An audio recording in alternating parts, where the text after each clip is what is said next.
Di panggung internasional KTT G20 di Afrika Selatan, sosok Wapres RI Gibran Rakabuming Raka tampil bukan sebagai figur yang canggung atau sekadar pelengkap diplomatik.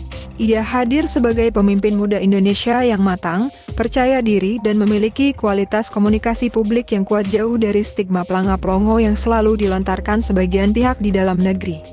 Justru, yang tampak di forum bergengsi tersebut adalah Gibran yang artikulatif, fokus, dan sangat memahami konteks besar pembicaraan global.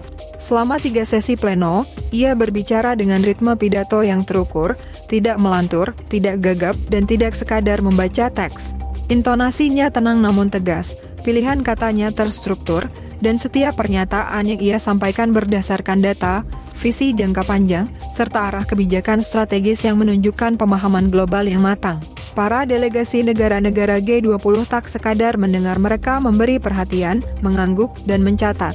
Ini menunjukkan bahwa pesan Gibran bukan hanya lewat suara, tetapi juga melalui intensitas dan kejernihan berpikir.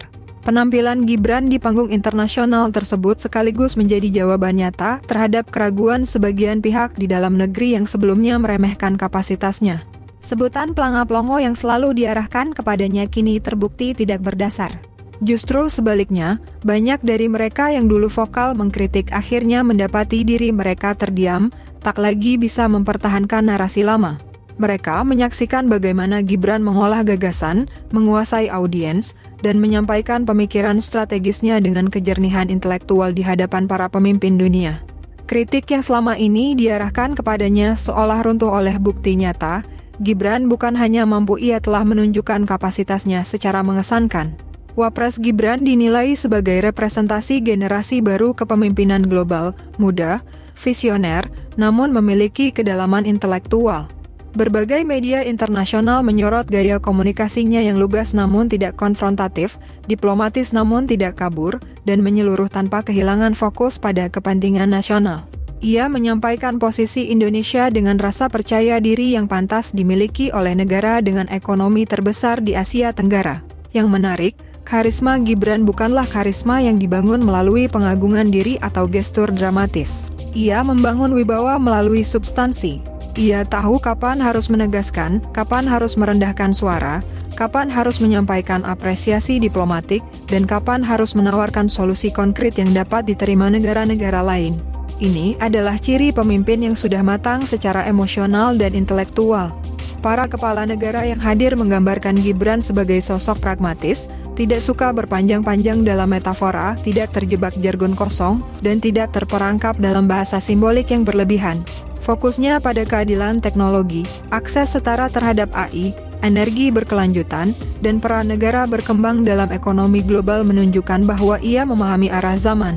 Ia tidak bicara masa lalu, ia bicara masa depan. Bagi Indonesia, penampilan Gibran di KTT G20 adalah bukti bahwa kita memiliki generasi kepemimpinan baru yang siap bersuara di tingkat global.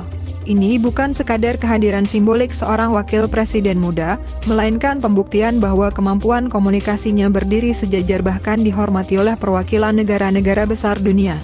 Narasi ini memperlihatkan bahwa Gibran Rakabuming Raka bukanlah pemimpin yang belajar berkomunikasi di panggung internasional, ia sudah menguasainya. Bukan pemimpin yang hadir untuk mengikuti, tetapi untuk menawarkan gagasan. Bukan pemimpin yang sekadar mengisi kursi, melainkan mengisi ruang dialog global dengan visi dan pemikiran yang berkelas.